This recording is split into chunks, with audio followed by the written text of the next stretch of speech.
ٹھکانہ اللہ رب العزت نے فرما دیا وہ جہنم ہونے والا ہے۔ اور انسان اپنی زندگی میں چاہے کتنے بھی گناہ کرے، یاد رکھیے اللہ کی رحمت سے کبھی مایوس نہ ہو۔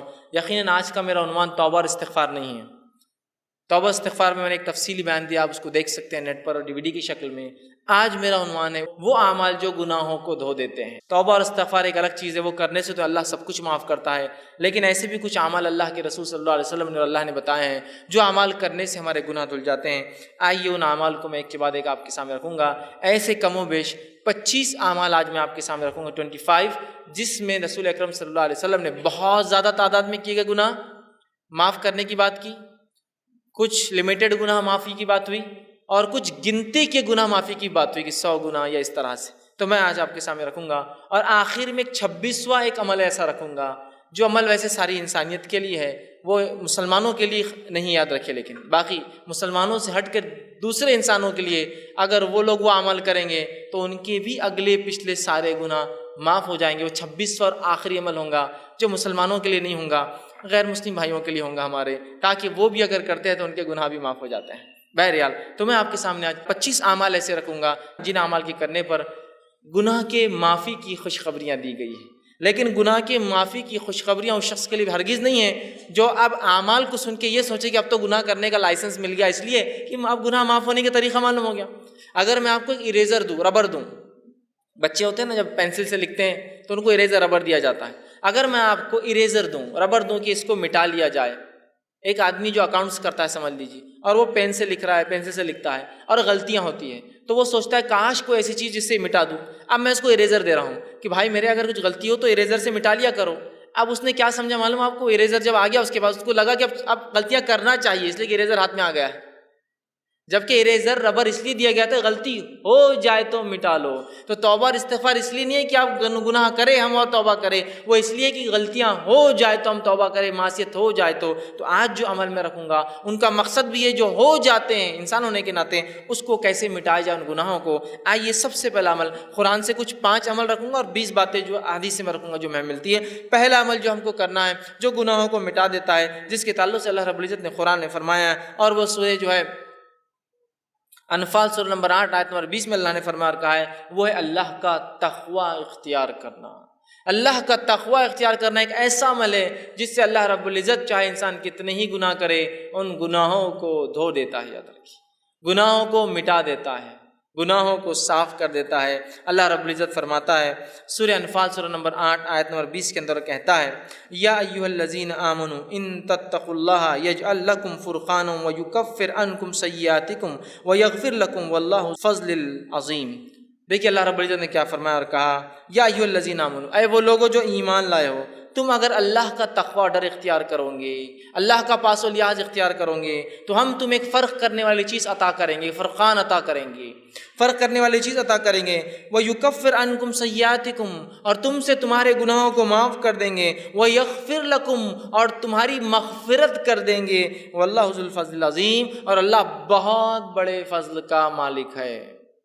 تو دیکھیے جو تقوی اختیار کرتا ہے، اللہ کا تقوی کا معنی ہوتا ہے پاس و لحاظ رکھنا، عام معنی ڈر ترجمہ ہوتا ہے، لیکن پاس و لحاظ رکھنا بھی ایک معنی ہے کہ جس رب نے مجھے پیدا کیا اس کا پاس و لحاظ رکھوں، اس کا خیال۔ جیسے کہ آپ سواری میں سوار ہیں، بس میں سوار ہیں، ایک بوڑھا آدمی آتا ہے تو آپ اس کو اپنی جگہ دیتے، کیوں؟ اس کی عمر کا پاس و لحاظ رکھتے ہیں آپ۔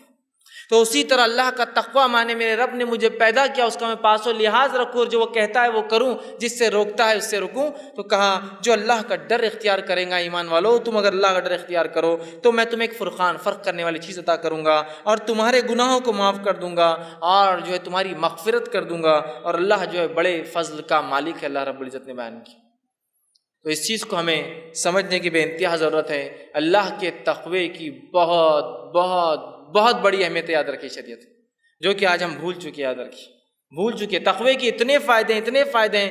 ویسے آج کا عنوان چونکہ وہ اعمال ہے جو گناہوں کو مٹا دیتے ہیں، اس لیے میں دوسرے فائدے نہیں رکھ رہا ہوں۔ اتنے فائدے اس سے کوئی انتہا نہیں تقوی اختیار کرنے کے، لیکن افسوس کی بات ہے اللہ کا تقوی آج بہت کم ہمیں نظر آتا ہے، اس لیے کہ جس کے پاس اللہ کا تقوی ہو وہ ہر گناہ سے پہلے سوچتا ہے کہ میرے رب کو مجھے جواب دینا ہے، اس کا پاس و لحاظ رکھوں اور میں ان گناہوں سے اپنی نفس کو بچاؤں۔ اور جس کے پاس تقوی نہیں ہوتا، ہم دیکھتے ہیں وہ جانوروں سی اور من مانی زندگی دنیا میں گزارتا ہے۔ دوسری جگہ سورہ طلاق سورہ نمبر 65 آیت نمبر 4 اور 5 میں اللہ فرماتا اور کہتا ہے وَمَن يَتَّقِ اللَّهَ يَجْعَل لَّهُ مِنْ أَمْرِهِ يُسْرًا، جو اللہ کا تقوی اختیار کرتے ہیں ہم اس کے کام میں آسانیاں کر دیتے ہیں۔ آگے فرمائے أَمْرِهِ يُسْرًا ذَلِكَ أَمْرُ اللَّهِ أَنزَلَهُ إِلَيْكُمْ وَمَن يَتَّقِ اللَّهَ يُكَفِّرْ عَنْهُ سَيِّئَاتِهِ وَيُعْظِمْ لَهُ أَجْرًا۔ دیکھیے اللہ کیا فرماتا ہے اگلی آیت میں کہ جو اللہ کا ڈر پاس و لحاظ اختیار کرتا ہے اللہ اس کے معاملات آسان کر دیتا ہے۔ اور اللہ رب العزت آگے فرما رہا ہے کہ اللہ نے جو ہے تمہارے طرف ایک اپنا ایسا حکم اتارا ہے کہ اگر اس حکم کے مطابق تم تقوی اختیار کرو تو اللہ تمہارے گناہوں کو جتنے سیئات ہیں اس کو معاف کر دیں گا، اور اللہ تعالیٰ بہت بڑے اجر دینے پر قادر ہے، بہت بڑے اجر کا مالک ہے۔ تو یہاں بھی دیکھیے تقوی اختیار کریں گے تو معافی کی بات ہوئی، ہمارے گناہوں کو مٹا دینے کی بات ہو رہی ہے۔ تو سب سے پہلا کام مجھے اور آپ کو جو کرنا ہے وہ اللہ کا تقوی اختیار کرنا ہے، اس لیے کہ اس کے بہت سارے فائدے ہیں۔ نبی اکرم صلی اللہ علیہ وسلم جو خطبہ حاجہ پڑھتے ہیں اس خطبہ حاجہ میں یہ آیت آپ بار بار جو ہے تلاوت کیا کرتے تھے، جو میں نے بھی خطبے کے ابتدا میں پڑھی، یا ایھا الذین آمنوا اتقوا اللہ وقولوا قولا سدیدا، اے وہ لوگوں جو ایمان لائے ہو سیدھی اور سچی بات کرو، یصلح لکم اعمالکم، اللہ تمہارے اعمال کی اصلاح کریں گا، ویغفر لکم ذنوبکم، تمہارے گناہوں کو معاف کریں گا۔ تو یہاں بھی دیکھیے اللہ رب العزت نے فرمایا کہ یا ایھا الذین آمنوا اتقوا اللہ، اے وہ لوگ جو ایمان اللہ کا تقوی اختیار کرو، اگر تقوی اختیار کرو گے تو تمہارے اعمال کی اصلاح کریں گا، ویغفر لکم ذنوبکم، تمہارے گناہوں کو بھی معاف کر دیں گا۔ تو یہ بے انتہا ہمارے لیے ضروری ہے کہ ہم اللہ کا تقوی اختیار کریں اگر ہم چاہتے ہیں کہ اللہ ہمارے گناہوں کو معاف کرے۔ دوسرا عمل ہمیں جو کرنا ہے جو قرآن سے ملتا ہے، جس کی اختیار کرنے سے انشاءاللہ ہمارے گناہ دھل جائیں گے، معاف ہو جائیں گے، مٹا دیے جائیں گے، اللہ انہیں بخش دیں گا، اپنی رحمت سے انہیں ختم کر دیں گا، وہ عمل ہے اطاعت رسول صلی اللہ علیہ وسلم۔ نبی اکرم صلی اللہ علیہ وسلم کی اطاعت سارے زندگی کے ہر شعبے میں، پیدائش سے لے کر موت تک، لمیٹڈ ایڈیشن نہیں۔ ہمارے پاس سنت کی بات، اتباع سنت کی بات بہت مختصر ہوتی ہے، کبھی کبھار ہوتی ہے نا، بہت مختصر۔ کب جب جھگڑا ہو جائے تو چل رہا حدیث میں کیا آتا ہے چلو دیکھیں گے، عام اس میں نہیں، جب تک جھگڑا نہیں چلنے دو جو چل رہا ہے معاملہ ہے نا۔ یہ بڑی اہم چیز ہے زندگی کے ہر شعبے میں، ہر شعبے میں، کہ ہماری پیدائش کتاب و سنت کے مطابق، ہمارے جو ہے موت کتاب و سنت کے مطابق، ہمارے نکاح کتاب و سنت کے مطابق، ہمارے معاملات کتاب و سنت کے مطابق، ہمارا لین دین کتاب و سنت کے مطابق، ہمارے اخلاق کتاب و سنت کے مطابق، ہمارا اٹھنا، سب چیزیں نبی اکرم صلی اللہ علیہ وسلم کے مطابق ہو۔ یہ نہیں کہ بس زندگی کے مخصوص شعبہ میں تو اختیار کر لیے باقی میں وہی معاملہ چل رہا ہے۔ اطاعت رسول صلی اللہ علیہ وسلم کا نتیجہ یہ سورہ آل عمران سورہ نمبر 3 آیت نمبر 31 میں اللہ نے فرمایا، جو خطبے میں نے آیت تلاوت کی، قل ان کنتم تحبون اللہ فاتبعونی یحببکم اللہ ویغفر لکم ذنوبکم واللہ غفور رحیم۔ اے نبی کہہ دیجئے، قل ان کنتم تحبون اللہ، اگر تم اس کا دعویٰ کرتے ہو کہ تم اللہ سے محبت کرتے ہو، فاتبعونی، تو تمہیں، اے نبی کہہ دیجئے لوگوں سے، اگر تم دعویٰ کرتے ہو اللہ کی جو ہے محبت کا، تو میری اتباع کے سوا کوئی چارہ نہیں ہے۔ نبی کو کہا جا رہا ہے کہو وَيَغْفِرْ لَكُمْ ذُنُوبَكُمْ، اور جو نبی کی اتباع کریں گا اللہ اس کے گناہوں کو معاف کر دیں گا، واللہ غفور الرحیم، اللہ بہت زیادہ بخشنے والا اور رحم کرنے والا ہے۔ تو یہاں دیکھیے بات واضح ہو رہی ہے، اور ایسی کئی آیتیں، سینکڑوں آیتیں قرآن میں کہ نبی کی اتباع کرنے والے کے گناہ معاف ہو جاتے ہیں، اور نبی کی موجودگی میں تیز آواز سے بات کرنا بھی اعمال کو برباد کرنے کے لیے اور جہنم میں جانے کے لیے کافی ہوتا ہے۔ دونوں ہی بات یاد رکھیں، نبی کی اتباع گناہوں کو معاف کر دیتی ہے، اور نبی کی نافرمانی اس حد تک کہ نبی کے موجودگی میں تیز آواز سے بات کرنا بھی انسان کے جو ہے گناہوں کو معاف کر دے، جو ہے انسان کے جو ہے نیکیوں کو، اگر نبی کی موجودگی میں تیز آواز سے بات بھی کرے تو اس کی نیکیاں برباد ہو جاتی ہے، یاد رکھیے، اس کے نام عمل خالی ہو سکتا ہے۔ سورہ جو ہے حجرات اٹھا کر آپ دیکھیے، ابتدائی آیت اسی پر ہے، نبی کی موجودگی میں تیز آواز بھی نہیں کرنا ہے، یاد رکھیے، یہ بات بڑی اہم ہے۔ اور نبی کے ادب میں ایک چیز یہ بھی یاد رکھیے، نبی کے ادب میں یہ چیز شامل ہے کہ نبی کا نام لے کر نہ پکارا جائے۔ اللہ رب العزت نے اپنی کتاب میں رسول اکرم صلی اللہ علیہ وسلم کو صرف 4 بار نام سے پکارا ہے۔ ایک بار تذکرہ تو عیسیٰ علیہ السلام کے واقعے میں ہو کہ عیسیٰ علیہ السلام نے بشارت دی کہ میرے بعد ایک نبی آئیں گے جس کا نام احمد ہوگا، واقعہ جو چونکہ اس میں تذکرہ ہے، 4 بار نام لیا، صرف 4 آیتیں صرف۔ اس کے بعد جو اللہ رب العزت نے یا ایھا الرسول، یا ایھا النبی، یا مدثر، یا مزمل، ہے نا، نام لیا۔ ادب ہے، ان لوگوں کو غور سے سننا چاہیے جو دھڑلے سے چلا کر یا محمد یا محمد پتہ نہیں کتنی بار بول رہے ہیں، یہ ادب ہے نبی کا، اور پتہ نہیں گا رہے ہیں اس کو، اور پتہ نہیں گانے میں 1000 بار وہ نام آ رہا ہے، نبی اکرم صلی اللہ علیہ وسلم کا نام آنے پر آپ پر درود بھیجنا ہم پر واجب ہے۔ تو اللہ عزت کر رہا ہے اپنے نبی کی، اور اللہ نے نام بہت مختص 4 ہی بار لیا صرف اپنے نبی کا۔ یہ ادب ہے نبی کا، یاد رکھیں۔ صحابہ بھی اللہ کے رسول صلی اللہ علیہ وسلم کو نام سے نہیں پکارتے تھے۔ یہ بات سن، تو اطاعت رسول اتنی اہم چیز ہے کہ اطاعت کرو گے جنت میں جاؤ گے، گناہ معاف ہوں گے۔ اطاعت نہیں کرو گے، صرف نبی کی موجودگی میں تیز آواز بھی کرو گے تو اپنے نام اعمال کو جو ہے خالی پاؤں گے روز قیامت نیکیوں سے۔ تو نبی کی اطاعت، فرما برداری، یہ بڑی اہم چیز ہے۔ صحیح بخاری کی روایت ہے، نبی اکرم صلی اللہ علیہ وسلم فرمایا اور کہا کل امتی یدخلون الجنت الا من ابا، میرے سارے کے سارے امتی جنت میں جائیں گے سوائے ان کے جو انکار کر دے۔ سوال ہوا، پوچھا گیا قیل من ابا یا رسول اللہ، اے اللہ کے رسول صلی اللہ علیہ وسلم کون انکار کریں گا جنت میں جانے سے؟ فرمایا قالا من اتانی دخل الجنہ، جس نے میری اطاعت کی وہ جنت میں جائیں گا، ومن عصانی فقط ابا، جس نے میری نافرمانی کی اس نے خود جنت سے انکار کر دیا دنیا کے اندر۔ بڑی اہم باتیں یاد رکھیے۔ تو ہم اطاعت رسول کو اپنے اوپر لازم جان لیں اور ہر زندگی کے شعبے میں یاد رکھیں۔ تیسرا وہ کام جس کے کرنے سے انشاءاللہ اللہ ہمارے گناہوں کو معاف کریں گا، ہم کو پاک کر دیں گا، صاف کر دیں گا، وہ ہے کبیرہ گناہوں سے اپنی نفس کو بچانا۔ قرآن میں اللہ رب العزت فرماتا ہے سورہ نساء سورہ نمبر 4 آیت نمبر 31 میں، اور کہا ان تجتنبوا کبائر ما تنہون عنہ نکفر عنکم سیئاتکم وندخلکم مدخلا کریما، کہ اللہ فرماتا ہے ان تجتنبوا کبائر، کہ اگر تم کبیرہ گناہوں سے اگر بچتے رہو جس سے تمہیں روکا گیا ہے، نکفر عنکم سیئاتکم، تو ان کبیرہ گناہوں سے بچنے کی بنیاد پہ ہم تمہارے گناہوں کو دوسرے معاف کر دیں گے۔ پتہ چلا کہ کبیرہ گناہوں سے بچنا ضروری ہے اگر صغیرہ گناہوں کو ہم معاف کروانا چاہتے ہیں تو، اس لیے کہ کبیرہ گناہ کے لیے تو توبہ لازم ہے، بچنا بھی ضروری ہے تاکہ صغیرہ گناہ معاف ہو۔ تو کہا اگر تم کبائر سے بچتے رہو تو ہم تمہارے صغائر چھوٹے گناہوں کو، دیگر گناہوں کو، دیگر معاملات کو انشاءاللہ معاف کر دیں گے۔ تو یہاں کہا کہ اگر تم بچتے رہو کبائر سے جس سے روکا گیا تو ہم معاف کر دیں گے، تم سے ہٹا دیں گے سیئاتکم تمہارے گناہوں کو، فرمایا وندخلکم مدخلا کریما، اور عزت کی جگہ مطلب جنت میں تمہیں ہم داخل کر دیں گے۔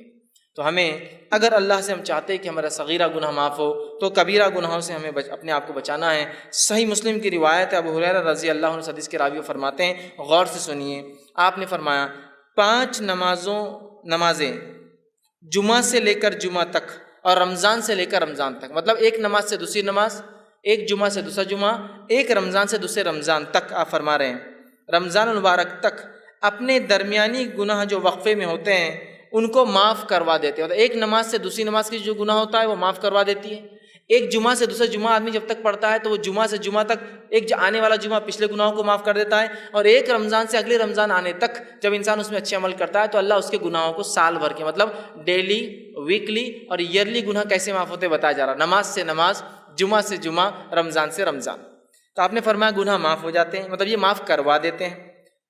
معاف کرنے والے نہیں، گناہوں کو دور کرنے والے اعمال ہیں، بس شرط ہے کہ اب یہ تینوں کب ورک کریں گے، کنڈیشن اپلائیڈ۔ نماز سے نماز کب گناہوں کو معاف کروائیں گی، جمعہ سے جمعہ کب گناہوں کو معاف کروائیں گا، رمضان سے رمضان کب گناہ معاف ہوں گے؟ آپ نے فرمایا بس شرط ہے کہ کنڈیشن اپلائیڈ ہے کہ کبیرہ گناہوں سے بچتا رہے۔ ہوں گے بچنا ضروری ہے، نہیں ہوں گے تو پھر انسان کہاں بچیں گے ہم؟ بچنا ضروری ہے۔ میں کبیرہ گناہوں سے اپنی نفس کو بچاتا رہتا ہوں تو لہٰذا میرے صغیرہ بھی معاف ہو جائیں گے۔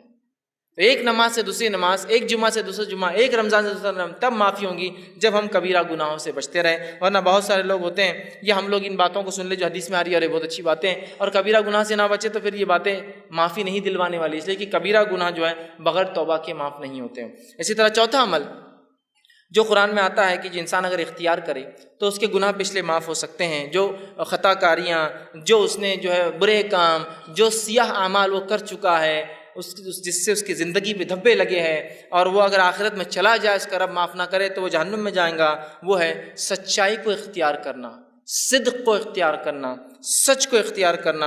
اس لیے کہ اللہ رب العزت نے سچ اختیار کرنے کے فائدے جو بتائے اس میں سے ایک فائدہ یہ ہے کہ گناہ کو معاف کر دیتا ہے۔ اللہ رب العزت قرآن میں یوں فرماتا ہے، اور سورہ جو زمر کی آیت ہے، سورہ نمبر جو 39 اور اس آیت نمبر 34 اور 35 میں اللہ نے کہا فرمایا والذی جاء بالصدق وصدق به اولئک هم المتقون، کہ اللہ نے فرمایا کہا اور جو لوگ سچے دین لائے اور جو سچائی کو جانے اس پر عمل کرے یہی لوگ نیکوکار ہے، پارسا ہے، صاف ستھرے لوگ ہیں۔ لہم ما یشاء من لہم ما یشاؤون عند ربہم ذالک جزاء المحسنین، اور ان کے رب کے پاس وہ جو چاہیں گے ان کو وہ دیا جائے گا، یہ محسنین کے لیے نیک کرنے والوں کا بدلہ ہے۔ لیکفر اللہ عنہم اسوأ الذی عملوا، اور ان کو جو وہ چاہیں گے وہ ملیں گا، اور اللہ ان سے معاف کر دے گا جو گناہ ہوتے ہیں جو اعمال میں انہوں نے کیے ہیں۔ وَيَجْزِيَهُمْ أَجْرُهُمْ بِأَحْسَنِ الَّذِي كَانُوا يَعْمَلُونَ، اور ان کو گناہ معاف کر دے گا، ان کو نیکیاں دے دے گا، اور جو ہے ان کو ایک بہت بہترین اور نیک بدلہ اس کا عطا فرمائیں گا۔ تو یہاں دیکھیے اس آیت میں جو صدق کو، سچائی کو اختیار کرتے ہیں، اور الَّذِي جَاءَ بِالصِّدْقِ، سچ کو اختیار کیا، سچ کے مطابق زندگی گزارا، دین اسلام کو اختیار کیا، دین کے مطابق زندگی گزارا، تو اس کا بدلہ یہ کہ اس کے تمام گناہ اللہ معاف کر دیتا ہے، بخش دیتا ہے۔ یاد رکھیے سچائی کے بڑے فائدے یاد رکھیے، اور ہم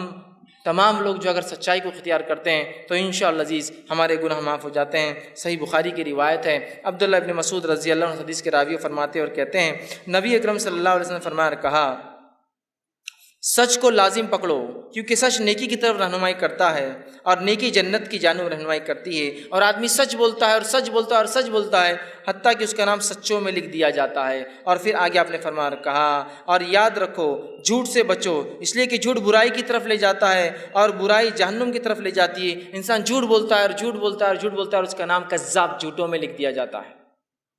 تو ہمارے لیے بے انتہا ضروری ہے ہم سچ کو اختیار کریں، جھوٹ سے بچے، اس لیے کہ اللہ رب العزت جو ہے سچ بولنے والوں کو جو ہے ان کے گناہوں کو جو ہے معاف کر دیتا ہے۔ پانچواں عمل جو قرآن سے ملتا ہے، جس سے کرنے سے ہمارے گناہ معاف ہوتے ہیں، وہ عمل ہے جو ہے صدقے کو چھپا کر دینا۔ صدقے کو چھپا کر دینا، بتا کر ظاہر کر کے نہ دینا۔ حالانکہ صدقے کو ظاہر کر کے دینا بھی جائز ہے، لیکن چھپا کر دینا یہ افضل عمل ہے۔ اللہ رب العزت فرماتا سورہ بقرہ سورہ نمبر 2 آیت میں 271 میں اللہ نے فرمایا اور کہا، ان تبدوا الصدقات فنعما ہی وان تخفوها وتؤتوها الفقراء فهو خیر لکم ویکفر عنکم من سیئاتکم واللہ بما تعملون خبیر۔ اللہ فرماتا ہے اگر تم اپنے صدقات کو ظاہر کر کے دو تو یہ بھی اچھا ہے، لیکن اگر چھپا کر دو، مخفی دو، ڈھانپ کر دو، تو یہ تمہارے لیے زیادہ خیر ہے۔ جو تم فقیروں کو چھپا کر دو یہ تمہارے لیے زیادہ بہتر ہے۔ اللہ اس صدقے کی برکت سے تمہارے گناہوں کو معاف کر دے گا، مٹا دے گا، ہٹا دے گا، تم سے دور کر دے گا۔ اور فرمایا سیئاتکم وبما تعملون خبیر، اور اللہ ہر اس عمل سے خبردار ہے جو تم کرتے ہو۔ تو صدقہ دکھا کر بھی دیا جا سکتا ہے اس سماج میں جہاں آپ کو لگتا ہے صدقہ دکھا کر دینے سے لوگ جوش میں آئیں گے اور عمل کریں گے، اور وہاں جہاں دیتے ہیں لوگ اور آپ بہتر سمجھتے چھپا کر دیں تو وہاں بند مٹھی دینا افضل ہے، اس لیے کہ صدقہ چھپا کر دینے سے گناہ معاف ہوتے ہیں، گناہ ہٹا دیے جاتے ہیں، اللہ رب العزت نیکی ہمارے نام اعمال میں لکھتا ہے۔ یاد رکھیں یہ بہت بڑی بات ہے، ہمیں کوشش کرنا چاہیے کہ ہم صدقہ کریں اور چھپا کر کریں، اور اپنے صدقے کو منی والعزا دکھاوا کر کے، جتلا کر، بار بار یاد دلا کر کہ ہم نے تمہیں صدقہ دیا تھا، ہم برباد نہ کریں۔ آئیے چھٹا عمل جو ہم کو ملتا ہے قرآن سے، جس کے کرنے سے ہمارے گناہ معاف ہو سکتے ہیں، اللہ مٹا دے گا، وہ ہے اللہ سے جو ہے ڈرنا، اور بغیر دیکھے ڈرنا۔ چونکہ ہم نے اللہ کو دیکھا نہیں ہے، اس کے بعد بھی اس کی اگر کوئی شخص خشیت اختیار کرتا ہے، ڈر اختیار کرتا ہے، اللہ گناہ معاف کرتا ہے۔ یہ بات کو اللہ رب العزت سورہ ملک سورہ نمبر 66 آیت نمبر 12 میں فرما کہا، ان الذین یخشون ربهم بالغیب لهم مغفرۃ واجر کبیر۔ اللہ نے فرمایا یقیناً جو لوگ اپنے رب سے بغیر دیکھے ڈرتے ہیں، خشیت اختیار کرتے ہیں، ان کے لیے اپنے رب کی طرف سے گناہوں کی معافی، مغفرت ہے، اور بہت بڑا اجر آخرت میں ایسے لوگوں کے لیے رکھا جائے گا جو بغیر دیکھے اپنے رب سے ڈر کر گناہوں کو نہیں کرتے ہیں، نیکیوں کو کرتے ہیں، سبقت لیتے ہیں۔ سمجھ رہے ہیں آپ بات کو؟ کتنی اہم بات اس حدیث میں بتا جو ہے قرآن کی آیت میں بتائی جا رہی ہے کہ ہم جو ہے اللہ کو بغیر دیکھے کا خشیت اختیار کریں، کہ اللہ تو ہمیں دیکھ رہا ہے، ہم تو نہیں دیکھ سکتے، اللہ دیکھ رہا ہے، اور نیکیاں کریں تو انشاءاللہ ہمارے گناہ اللہ رب العزت جو ہے معاف کر دیتا ہے، اور جہنم سے ہماری جو ہے نجات کر دیں گا۔ اسی طرح ساتواں وہ عمل جس کے کرنے سے گناہ معاف ہوتے ہیں اور نیکیوں میں انسان کے اضافہ ہوتا ہے، وہ ساتواں عمل یہ ہے کہ انسان جو ہے وضو کرنے کے بعد 2 رکعت نماز پڑھے۔ بڑا اہم عمل ہے، بہت چھوٹا سا عمل بھی، اور اتنی فضیلت ہے اس کی۔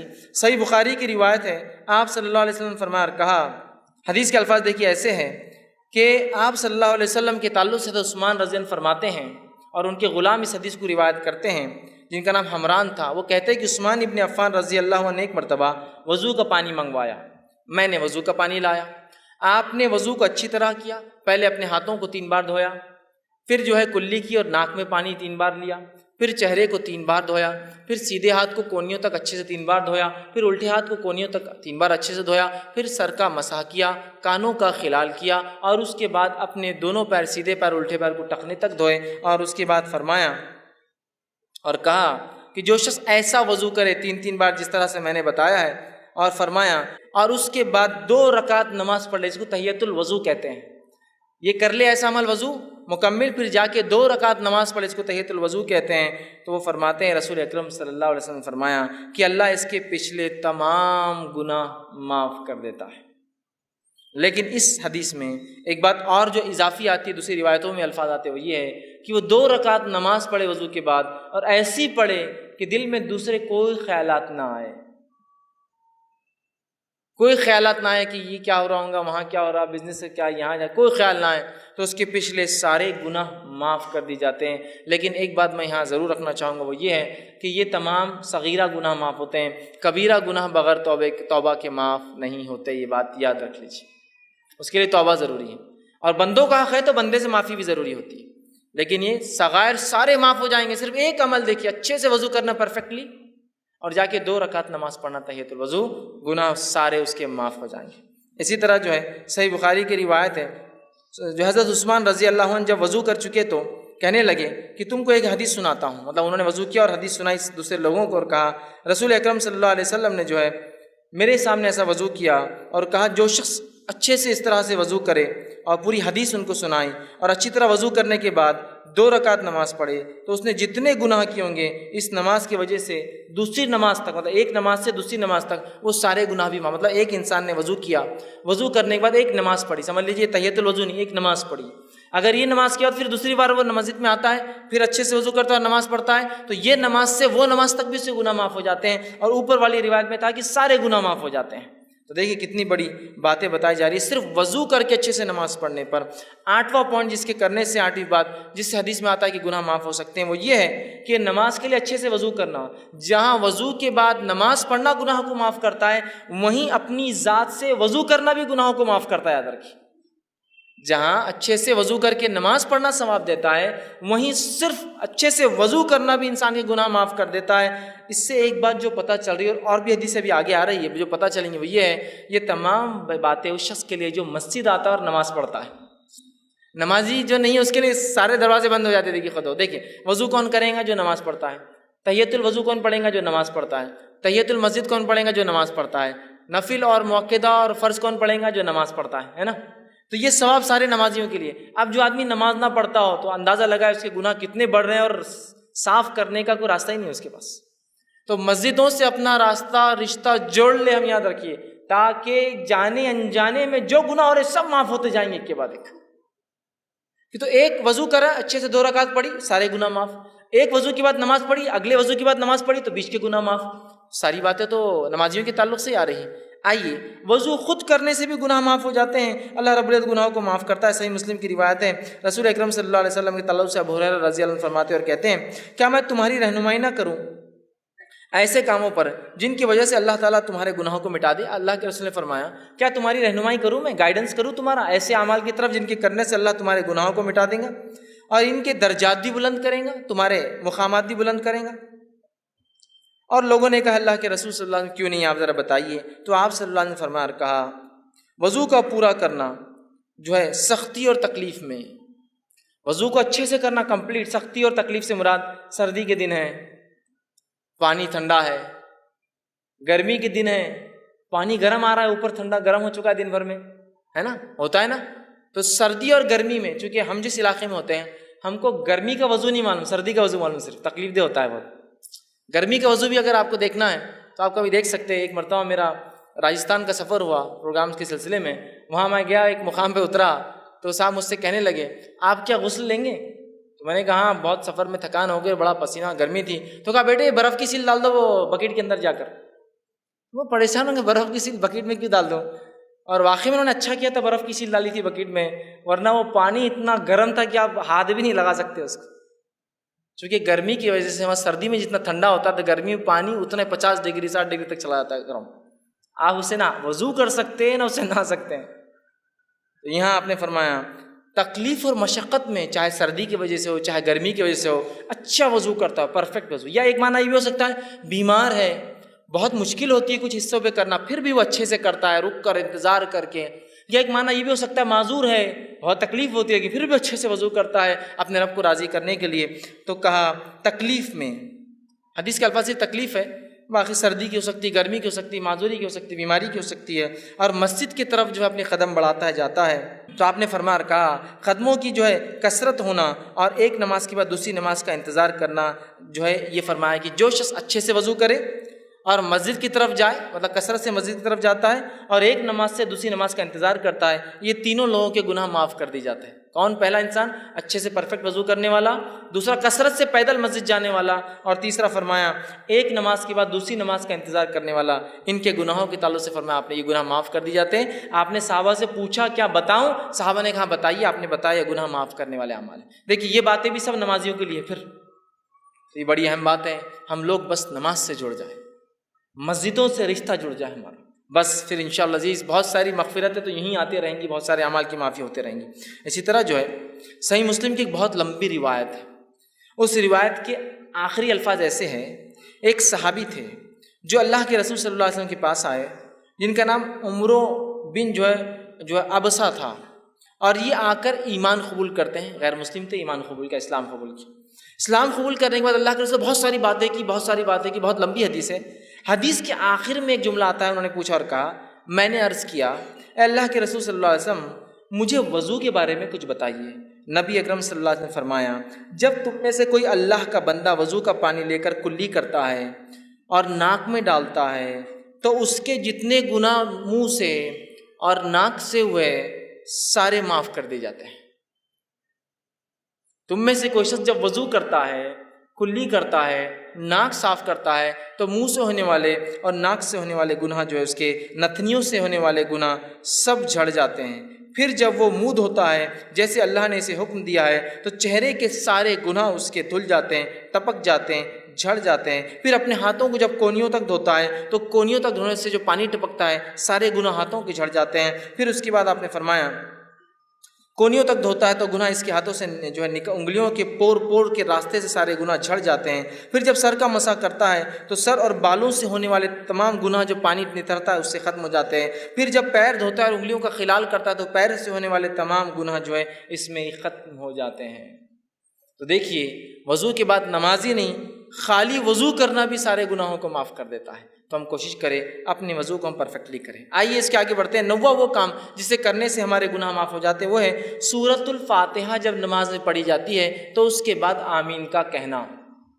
نبی اکرم صلی اللہ علیہ وسلم فرماتے، صحیح بخاری کی روایت آپ نے فرمایا، ابو ہریرہ رضی اللہ عنہ حدیث کے راوی آپ نے فرمایا اللہ کے رسول صلی اللہ علیہ وسلم نے فرمایا جب امام آمین کہے تو تم بھی آمین کہو، کیونکہ جس کی آمین فرشتوں کی آمین سے مل جاتی ہے اس کے اگلے گناہ بخش دیے جائیں گے۔ ابن شہاب جو راوی روایت کرتے وہ کہتے ہیں کہ رسول اللہ صلی اللہ علیہ وسلم بھی آمین کہا کرتے تھے۔ دیکھیے حدیث کتنی واضح ہے۔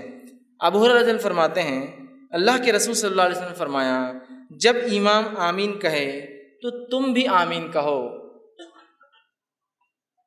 امام کو آمین کہنا چاہیے، اس لیے حدیث کہی امام آمین کہے تو تم بھی آمین کہو۔ حدیث بالکل واضح ہے، بخاری کی روایت۔ جب امام آمین کہے تو تم بھی آمین کہو، جب تمہاری آمین اور فرشتے بھی آسمان پہ آمین کہتے ہیں اس کے ساتھ اگر مل جائے تو تمہارے اگلے پورے گناہ معاف ہو جائیں گے، ہے نا۔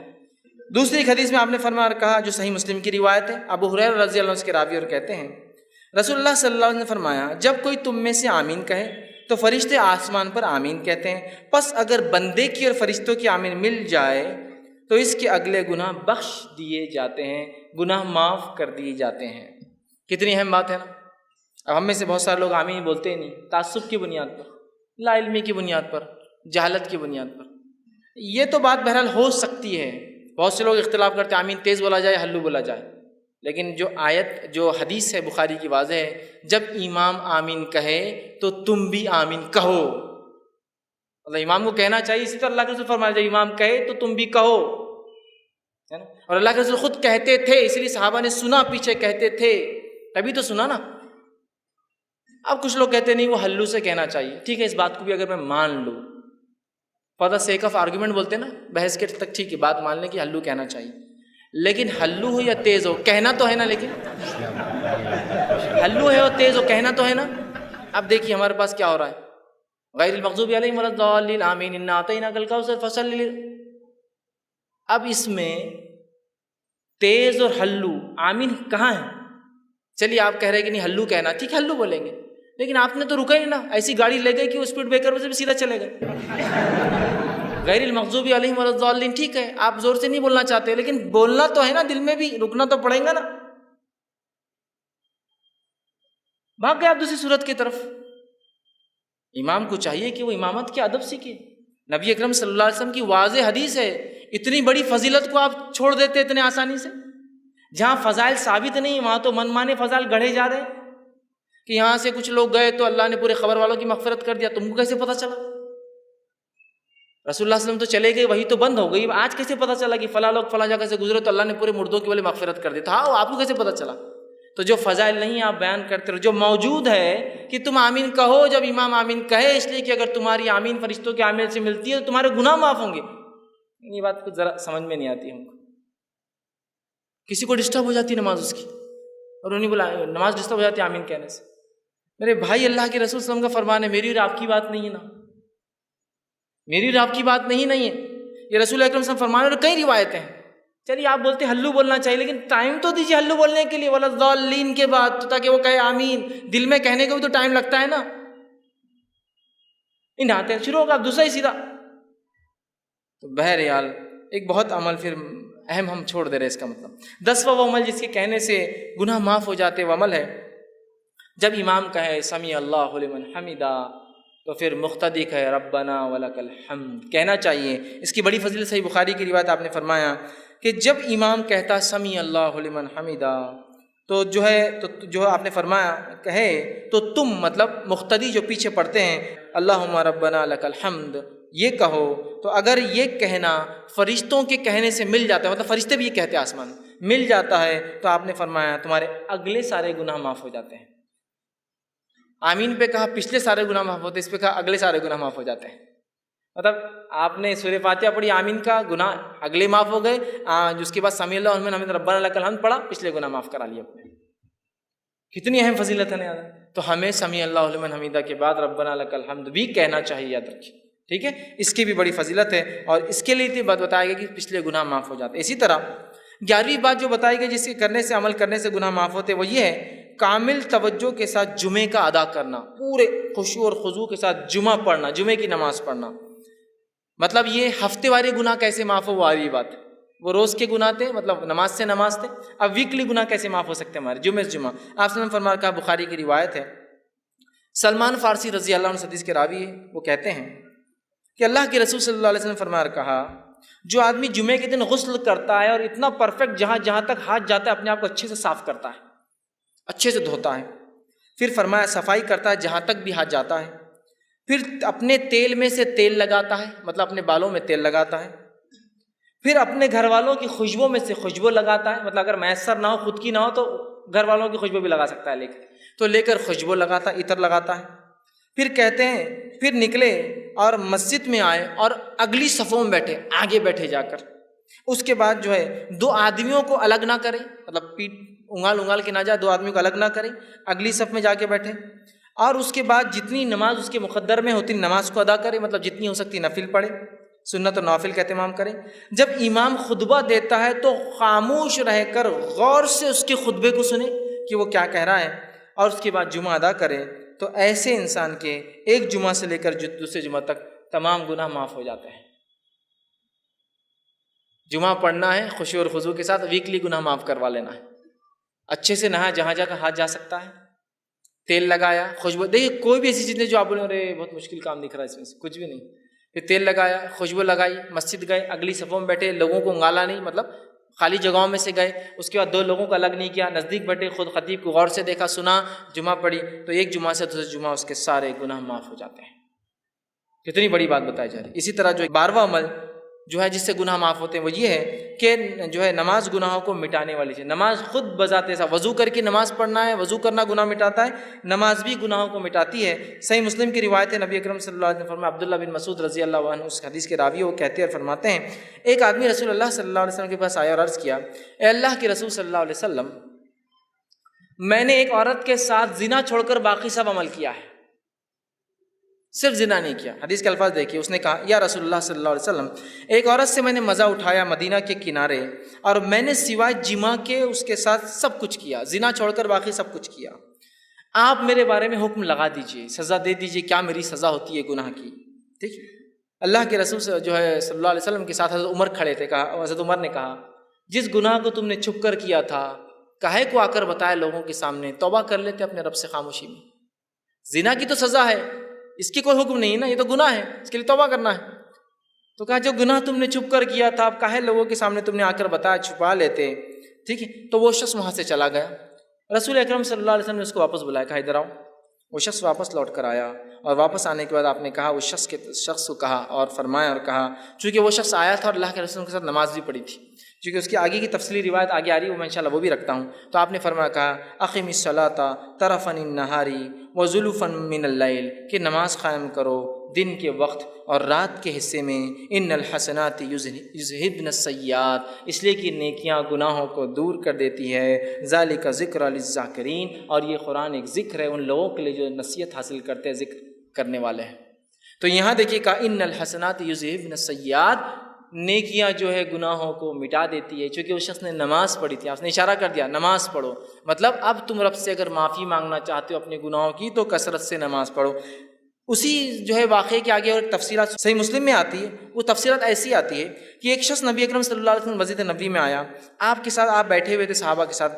آ کر اس آدمی نے کہا اور کہا، اللہ کے رسول صلی اللہ علیہ وسلم مجھ پہ حد قائم کر دیجئے، میں نے ایسا ایسا کام کیا ہے، گناہ کا کام کیا جس سے مجھ پہ حد قائم کر دیجئے. آپ صلی اللہ علیہ وسلم نے اس کا چہرہ اپنا پھیر لیا، وہ سامنے سے آیا، پھر چہرہ پھیر لیا، پھر سامنے سے آیا، پھر چہرہ پھیر لیا، پھر سامنے سے آیا. اذان ہوئی، آپ صلی اللہ علیہ وسلم نے اقامت دی گئی، آپ نے نماز پڑھائی، اس نے نماز ساتھ پڑھی. نماز کے بعد پھر آ گیا اور کہنے لگا کہ مجھ پہ حد قائم کیجیے، میرے سے یہ گناہ ہوئے.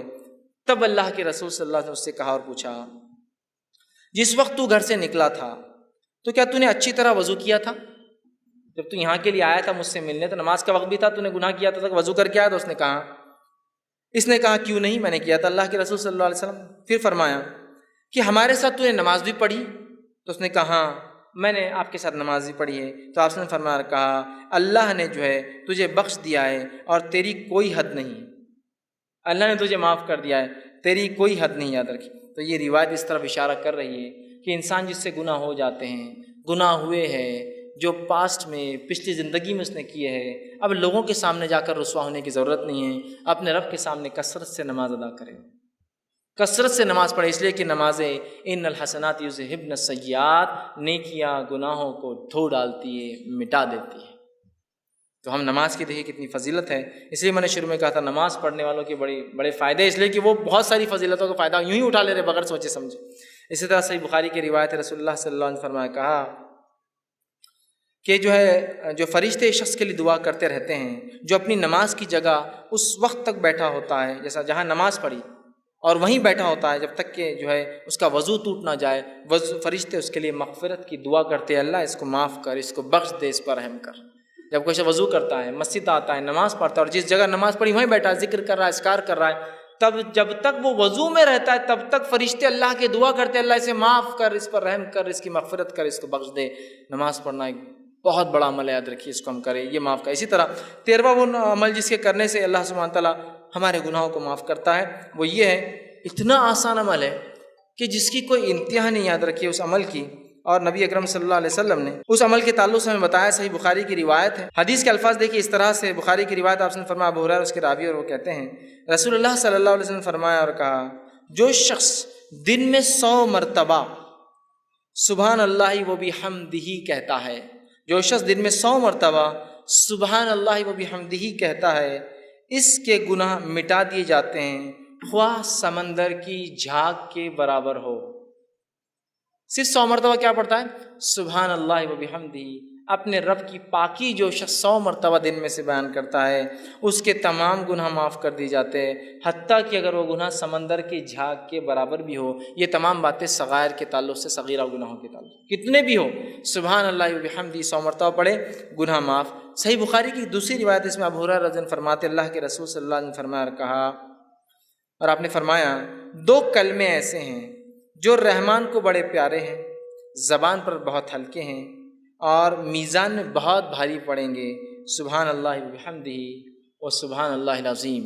ٹھیک، تو یہاں پہلی روایت میں کہا سبحان اللہ و بحمدہ، جو شخص 100 مرتبہ پڑھتا ہے اگر اس کی برائیاں گناہ سمندر کے جھاگ کے برابر بھی ہو تو یہ اس کو مٹا دیتا ہے، یاد رکھیں۔ تو ہم کوشش کریں کثرت سے اس ذکر کو کریں۔ 100 مرتبہ میں سمجھتا ہوں بہت آسان ہے، ہر نماز کے بعد 20 باندھ لے تو 100 ہو جاتے، 5 نمازوں کے بعد۔ بہرحال کوئی چاہے تو ایک ساتھ بھی پڑھ سکتا ہے۔ اسی طرح جو ہے 14واں وہ عمل 14 جو ہے وہ عمل جسے کرنے سے گناہ مٹ جاتے ہیں، اس عمل کے تعلق سے آپ نے فرمایا، اور وہ عمل ہے جسے 100 گناہ معاف ہو جاتے ہیں، 100 سنس معاف ہو جاتے ہیں۔ وہ کیا ہے؟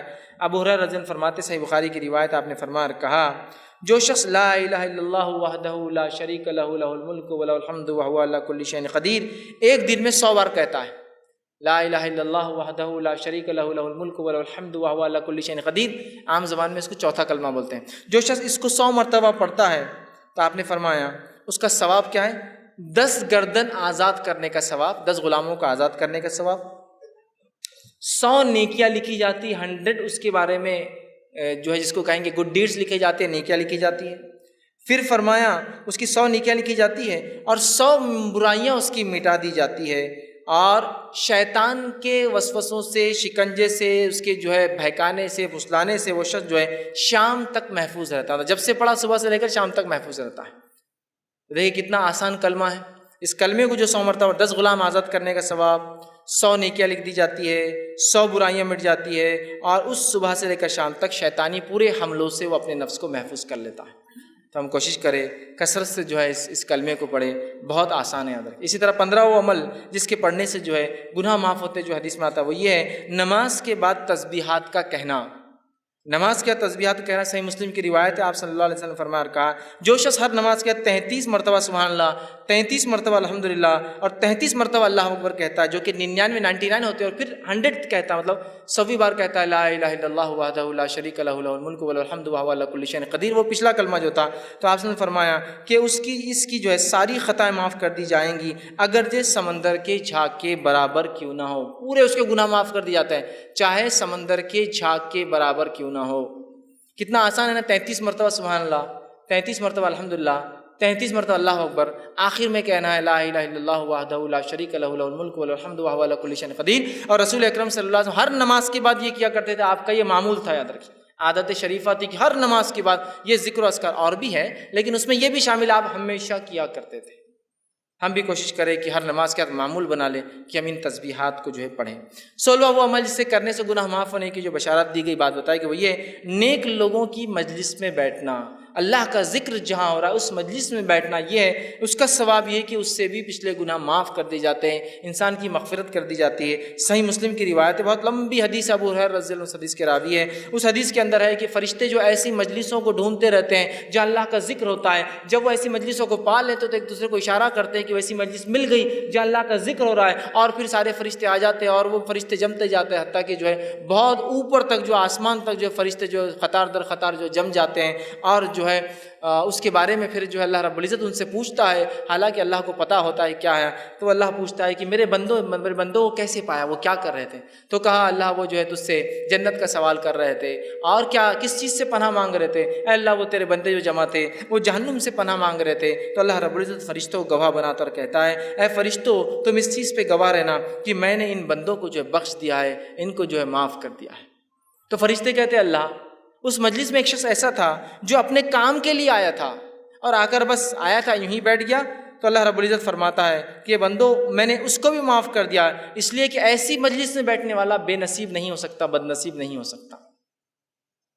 مطلب ان مجلسوں کے فضائل دیکھیں، یہ اللہ کا ذکر ہوتا ہے، اور ہمارا معاملہ ہے کہ جو اللہ کا ذکر ہوتا ہے وہ مجلس سے بہت ہم کو کاٹا آتا آنکھ پہ بیٹھنے سے، بہت مشکل ہوتی ہے، ارے اب جاؤ بیٹھو۔ ہاں باقی دوسری مجلسوں میں تو بلا کر میسج کر کے گاڑی میں بٹھا کر اپنے طرف سے پیسہ خرچ کر لے جایا جاتا ہے، نہیں اللہ کے دین کی بات جہاں ہو رہی ہے، ارے نہیں وہ وہ نہیں ہو رہا ہے. اور دین کی بات بھی سننے میں مزہ اور بد مزہ والا معاملہ چلتا ہے نا.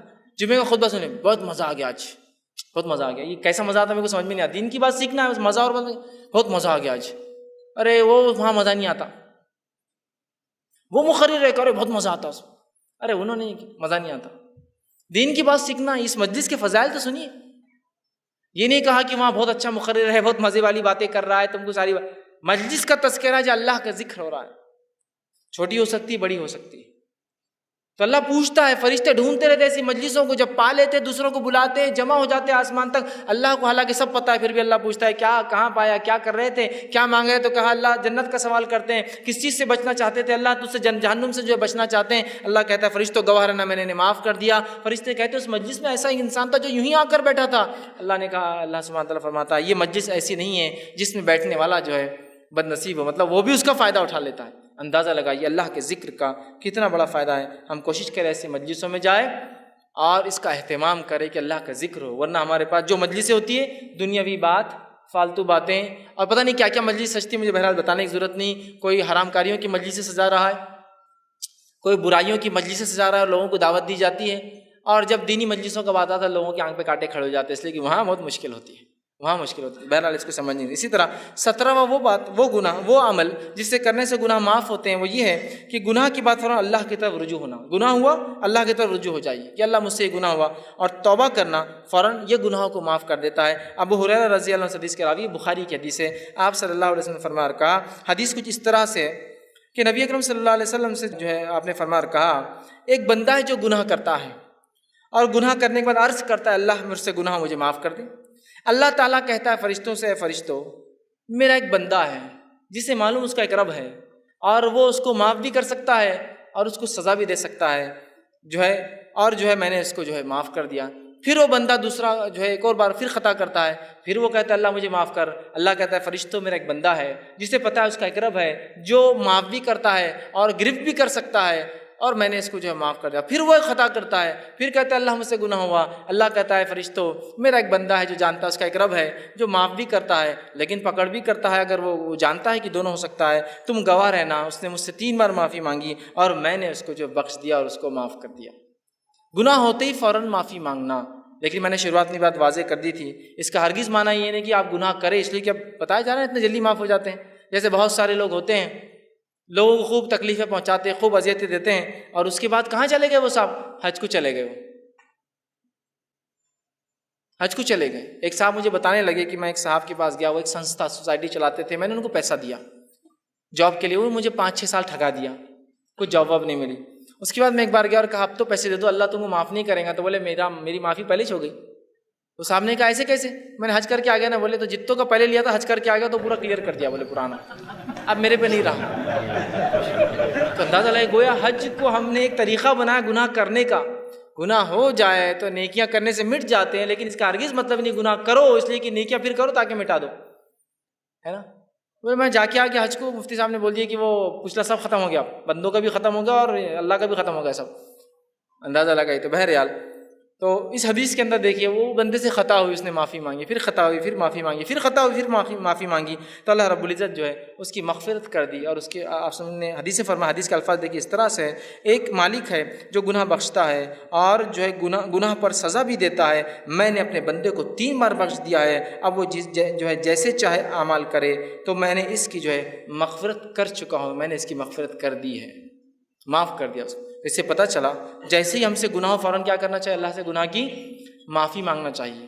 یہ نہیں کہ گناہ ہو تو انتظار کرے, ہے نا, گناہ کرتے ہی معافی مانگ لے انسان. لیکن ہم جب گناہ کرتے ہیں تو جان کے کرتے گناہ ہے اور اس لیے معافی نہیں مانگتے کہ اگلی بار کرنا ہے, ابھی ختم تھوڑی ہوا. نہیں, ابھی تو شروعات ہی ہے, ابھی 1-2-4 سال ایسے ہی چلیں گا, اس کے بعد دیکھا جائے گا. تو گویا نیت بھی نہیں وہ معافی مانگنے کی. گناہ ہوا کہ وہ شخص معافی مانگ رہا ہے, اللہ بس خطا ہوگی مجھ سے, احساس ہے اس کو کہ میں غلط کام کر رہا ہوں, یہ احساس ہے لیکن توبہ نہیں. کیوں, ابھی کنٹینیو کرنا ہے نا اس چیز کو. اور توبہ کی شرائط میں سے ایک شرط یہ بھی کہ اس کو عمل کو آئندہ نہ دہرائے. یہ نہیں کہ بس توبہ کر لی اور پھر وہ عمل جاری ہے, پھر وہ عمل جاری ہے. وہ شخص ایک غلطی کر رہا ہے, توبہ کر رہا ہے, دوسری غلطی ہو رہی, توبہ کر رہا ہے, تیسری غلطی ہو رہی, توبہ کر رہا ہے رب سے فوراً. یہ طریقہ یاد رکھیے. تو ہمیں بھی چاہیے غلطی ہو فوراً توبہ کر لیں. 18واں وہ عمل جو ملتا ہے جس سے کرنے سے انسان کی گناہ معاف ہوتے, وہ یہ ہے لوگوں سے جو ہے تکلیف کو دور کرنا. لوگوں سے تکلیف کو دور کرنا. صحیح مسلم کی روایت ہے, آپ صلی اللہ علیہ وسلم فرمایا کہا ابو ہریرہ رضی اللہ عنہ حدیث کے راوی، حدیث کے الفاظ اس طرح سے آپ نے فرمایا، جو ایک شخص جو ہے راستے میں جا رہا تھا، اس نے راہ میں کانٹوں والی ایک شاخ دیکھی، کانٹوں والی ایک شاخ جھاڑ کی جو ہوتی، کانٹوں والی ایک شاخ دیکھی تو اسے راستے سے ہٹا دیا۔ اللہ تعالیٰ نے اس نیکی کی جو ہے اس کی قدردانی کے بدلے اس کو بخش دیا، اس کی مغفرت کر دی۔ کس کے بدلے میں؟ راستے سے ایک کانٹے دار شاخ ہٹانے کی وجہ سے ایک انسان کی اللہ نے کیا کی؟ مغفرت کر دی، صرف کانٹے دار شاخ۔ صحیح مسلم کی ایک دوسری روایت ہے، اس کے الفاظ اس طرح سے ہے کہ ابو ہریرہ رضی اللہ عنہ فرمایا کہ اللہ کے رسول صلی اللہ علیہ وسلم نے فرمایا کہا، جنت میں ایک شخص کو میں نے دیکھا جو ہے گھوم اور پھر رہا تھا، گھومتے پھرتے دیکھا۔ جب پوچھا گیا کہ جنت میں کیسے اور کیسے گھوم پھر رہا ہے تو بتایا گیا کہ اس نے ایک درخت تھا، جھاڑ تھا جو راستے میں تکلیف دے رہا تھا، اس شخص نے اس جھاڑ کو کاٹ دیا جو لوگوں کو تکلیف دے رہا تھا، اللہ نے اس کے بدلے جو ہے اس کی مغفرت کر دی اور اس پر رحم کر دیا اور اس کو معاف کر دیا۔ راستے سے ایک جھاڑ کو جو تکلیف دے رہا تھا ہٹا دیا۔ اس سے پتہ چلتا ہے کہ تکلیف کو راستے سے ہٹانا، لوگوں کو تکلیف دینے والی چیزوں کو ہٹانے سے کیا ہوتی ہے؟ اللہ ہمارے گناہوں کو معاف کرتا ہے، ہماری مغفرت کرتا ہے۔ اب اللہ ہم پر رحم کرے، ہم راستے میں تکلیف دہ چیز جاننے کو اپنا مقصد حیات سمجھنے لگ گئے ہیں نا۔ اچھا خاصا روڈ ہے، جھاڑ لگا دو، بولے جھاڑ لگائیں گے تو پھر دکان کا ٹپ آگے کر دیں گے، پھر کمرے کو آگے بڑھا لیں گے، پھر سب آگے بڑھ جاتا۔ پھر اگلے 2 4 10 12 سال کے بعد ایک اور جھاڑ آگے لگا دو، پھر اس کو کیج بنا دو، پھر اس تک ایک دیوار، پھر گھر تھا 10 فٹ پیچھے اور ابھی 12 فٹ روڈ پہ آ گیا، دھیرے دھیرے جھاڑ لگاتے جاؤ، گھر آگے بڑھاتے جاؤ۔ اس شخص نے ایک جھاڑ جو راستے میں تکلیف دے رہا تھا کاٹ دیا۔ عام اعتبار سے جھاڑ نہیں کاٹنا چاہیے، یاد رکھیے، بلا وجہ، لیکن ضرورت تھی۔ ایک شخص نے کانٹے دار جو ہے چھڑی جو راستے میں پڑی تھی ہٹا دی، جو لوگوں کو چبھ رہی تھی۔ آج ہم لوگوں کے راستے بند کرنے کانٹے لگا دیتے ہیں، لبھو ذرا لوگ جا رہے ہیں، یہاں سے راستہ ذرا بند کرنا پڑے گا۔ یہ الگ بات ہے کسی کی زمین جائیداد ہو اور لوگ اس میں گھس رہے ہوں تو آپ روک سکتے ہیں، لیکن لوگ رکا رہے نہیں، یہ راستے کو اپن ختم کر دیں گے، تھوڑی دیر بعد اپنے گھر کو اپن ادھر سے بند کر کے پورا لے لیں گے ایریا، لگا دو کانٹے۔ لوگوں نے لانا نہیں ہوتا ہے نا، گلی جہاں جا کے ختم ہوتی ہے، جس کا آخری گھر ہے وہ ادھر کا بھی لینا شروع کر دیتا ہے، دھیرے دھیرے کچرا، کانٹے، غلاظت اور ایریا کیپچر۔ آپ نہیں کر سکتے کوئی راستے کو بند، یاد رکھیے، کسی بھی قسم کا ہو، کتنا ہی چھوٹا اور بڑا ہو، یاد رکھیے کھلا رکھنا ہے راستوں کو، ہم کو یاد رکھیے۔ تو راستے کو اس نے ہٹا دیا۔ انسانوں سے تکلیف دہ چیز ہٹانے سے بھی اللہ رب العزت مغفرت کرتا ہے اور معاف کرتا ہے، گناہ ہمارے معاف ہوتے۔ تو ہم کوشش کریں ہم سے کسی کو تکلیف نہ ہو اور ہم راستے سے تکلیف کو ہٹانے والے بنیں، اس لیے کہ یہ ہمارے ایمان کا حصہ ہے۔ نبی اکرم صلی اللہ علیہ وسلم نے فرمایا ایمان کی 70 سے زیادہ 77 کے قریب شاخیں ہیں، اس میں سب سے افضل شاخ لا الہ الا اللہ ہے، اور سب سے نچلی جو ہے وہ ہے راستے سے تکلیف دہ چیز کو ہٹانا۔ تو یہ ہمارے ایمان کا بھی حصہ یاد رکھیے۔ تو ہماری گاڑیاں کہاں پارک ہو رہی ہے، ہماری چیزیں جو ہم رکھ رہے ہیں تو اس سے کیا کسی کو تکلیف ہو رہی ہے نہیں ہو رہی ہے، بہت سوچنا پڑے گا آپ کو، اس لیے کہ راستے سے تکلیف دہ چیز ہٹانا ہمارا طریقہ ہے، راستے میں تکلیف پیدا کرنا یہ مومن کا شیوار طریقہ نہیں۔ 19واں وہ عمل جس سے کرنے سے گناہ معاف ہوتے ہیں جو حدیث میں آتا ہے وہ یہ ہے، جو ہے کوئی تکلیف آنے پر صبر کرنا۔ ایک تو دوسروں کو تکلیف نہیں دینا، اور ایک اپنے پہ تکلیف آئے تو صبر کرنا، یہ بھی جو ہے نیکیاں دیتا ہے، یاد رکھیں گناہوں کو معاف کرتا ہے۔ نبی اکرم صلی اللہ علیہ وسلم نے فرمایا، صحیح مسلم کی روایت ہے، عبداللہ بن مسعود رضی اللہ عنہ اس کے راوی اور کہتے ہیں کہ ایک دن رسول اللہ صلی اللہ علیہ وسلم کے جو ہے پاس میں گیا، آپ جو ہے بخار میں مبتلا تھے، میں نے آپ کے جسم مبارک پہ ہاتھ رکھے تو آپ کو بہت شدید بخار تھا۔ آپ صلی اللہ علیہ وسلم کے تعلق سے میں نے سوال کیا کہ اللہ کے رسول آپ کو تو بہت زیادہ بخار ہے، تو آپ صلی اللہ علیہ وسلم نے فرمایا مجھے 2 آدمیوں کے برابر بخار آتا ہے، مطلب اتنا بخار آپ کو آتا تھا جتنا 2 آدمیوں کا آتا ہے، مجھے 2 آدمیوں کے برابر بخار آتا ہے، ٹھیک ہے۔ تو عبداللہ ابن مسعود رضی اللہ عنہ فرماتے تو آپ کو اجر بھی دوہرا ہوں گا، تو کہا مجھے اجر بھی اس کی وجہ سے دوہرا ملتا ہے۔ پھر فرمایا کہ کوئی ایسا مسلمان نہیں جس کو تکلیف پہنچے، بیماری ہو، کوئی تکلیف ہو، مگر اللہ تعالیٰ اس کے بدلے میں اس کے گناہ معاف کر دیتا ہے، جیسے ایک سوکھے درخت سے اس کے پتے جھڑ جاتے ویسے اس کے گناہ جھڑ جاتے ہیں۔ دوسری ایک حدیث کے اندر الفاظ اس طرح سے صحیح مسلم کی روایت ہے، جابر بن عبداللہ رضی اللہ عنہ بیان کرتے ہیں کہ اللہ کے رسول صلی اللہ علیہ وسلم جو ہے مصعب جو رضی اللہ عنہ ایک صحابیہ تھے، ٹھیک ہے، ان کے یہاں گئے، ان کو بخار آیا ہوا تھا، تو انہوں نے بخار کو برا بلا کہا، بخار کو، تو اللہ کے رسول صلی اللہ علیہ وسلم نے فرمایا کہا کہ بخار کو برا بلا مت کہو، یہ تو ابن آدم کے گناہ مٹا دیتا ہے اور آدم کے بیٹے کی خطاؤں کو یوں دور کر دیتا ہے جیسا بھٹی سے میل کچل نکل جاتا ہے نا، ویسے ہی جب انسان بخار میں ہوتا ہے تو اس کے سنس، اس کے گناہ، اس کے بیڈ ڈیڈز اس طرح دھل کے نکل جاتے ہیں، جیسے جو ہے میل کچل جو ہے لوہے سے گرم کرتے ہیں نا، تپاتے ہیں تو نکل جاتا ہے، اس طرح سے۔ تو بخار آنا، تکلیف ہونا، بیماری آنا، اس سے بھی مومن کو جو ہے نیکیاں ملتی ہے اور اس کے گناہ جو ہے معاف ہوتے ہیں، یاد رکھیے اس بات کو بھی ہم سمجھیں۔ اور جب ہمیں کوئی تکلیف آئے اس تکلیف پہ ہم جو ہے صبر کرنے کی کوشش کریں۔ اس تعلق سے بہت ساری باتیں بہرحال صبر کے تعلق سے آپ پہلے بھی سن چکے ہیں۔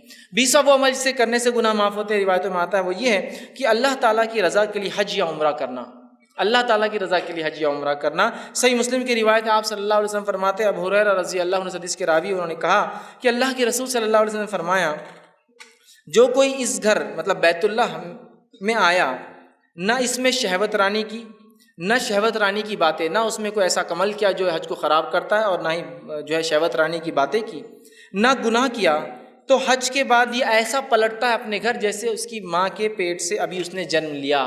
اور ظاہر سی بات ہے، انسان جب ماں کی پیٹ سے پیدا ہوتا ہے تو وہ سن لیس ہوتا ہے، بغیر گناہوں کے ہوتا ہے۔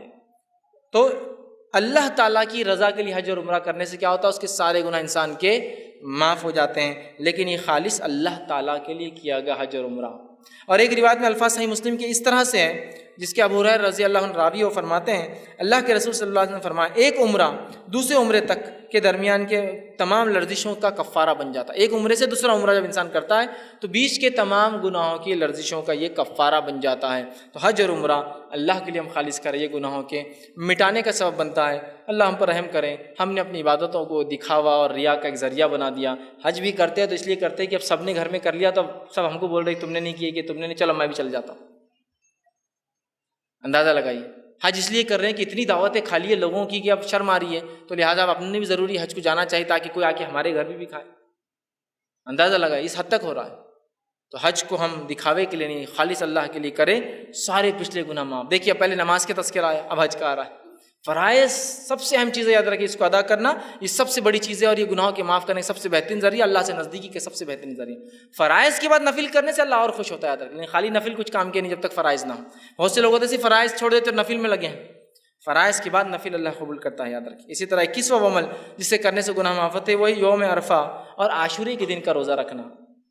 یوم عرفہ اور عاشورے کے دن کا روزہ رکھنا، 9 ذی الحجہ کا اور 10 محرم کا روزہ رکھنا، یہ بھی گناہوں کو معاف کرتا ہے۔ صحیح مسلم کی روایت ہے، آپ صلی اللہ علیہ وسلم نے فرمایا اور کہا، عرفے کے دن کا روزے کے بارے میں پوچھا گیا تو آپ نے فرمایا اور کہا کہ یہ جو ہے 1 سال گزرے ہوئے اور 1 سال آنے والے گناہ کا مطلب 2 سال کے گناہ کا کفارہ ہے۔ اور پھر فرمایا کہ جو 10 محرم کا جو عاشورے کا روزہ ہے وہ 1 سال کے گزرے ہوئے گناہ کا کفارہ ہے۔ مطلب عرفے کا ایک روزہ 2 سال کے گناہوں کا کفارہ، اور عاشورہ کے 2 روزے ہوتے ہیں، ایک 9 کا یا 10 کا آپ رکھ سکتے ہیں، وہ 1 سال کے گناہوں کا کفارہ ہے۔ تو کتنا اہم عمل ہے، لیکن اس کو بھی ہم بآسانی چھوڑ دیتے ہیں، آئیں گا عاشورہ دیکھا جائیں گا، سنت تو ہے نا، اتنا کوئی ضروری عمل نہیں، اس لیے کہ فرض تو باقی ہم پورے کر رہے ہیں نا۔ بہت اہم عمل اس لیے کہ پچھلے 1 سال اور اگلے 1 سال کے گناہ معاف، 1 روزے سے اور 2 روزے سے 1 سال کے گناہ معاف، اس سے بڑا کیا ہو سکتا ہے کہ ایک دن 10-12 گھنٹے 15 گھنٹے بھوکا رہنا ہے اور اللہ سے 1 سال کی مغفرت کروا لینا ہے۔ یہ بڑی اہم بات ہے، یاد رکھیے، بہت سمجھنے کی ضرورت ہے، اور کوئی بھی عمل کو معمولی نہ سمجھے، ہم دین کے کرنے کی کوشش کریں۔ اسی طرح 22واں عمل جو ہم کرنے سے ہمارے گناہ معاف ہو سکتے ہیں، وہ رمضان سے متعلق ہے، وہ یہ ہے کہ رمضان کے روزے رکھنا۔ جو شخص رمضان کے روزے اس نیت سے رکھے کہ اللہ اس کا مجھے اجر دیں گا، بخاری کی روایت ہے، ابو ہریرہ رضی اللہ عنہ حدیث کے راوی فرماتے ہیں، جس شخص نے ایمان کے ساتھ ثواب کی طلب کی نیت سے رمضان کے روزے رکھے تو اللہ تعالیٰ اس کے پچھلے گناہوں کو معاف کر دیتا ہے۔ تو دیکھیے رمضان کے روزے، پھر روزے کی بات آ گئی، پہلے نماز کی بات آئی، پھر حج کی بات آئی، اب روزے کی بات آ رہی۔ روزے رکھنے سے اللہ ہمارے پچھلے گناہ رمضان کے رکھنے سے معاف کر دیتا ہے۔ کوشش کرے کہ بلا وجہ روزے نہ چھوڑے۔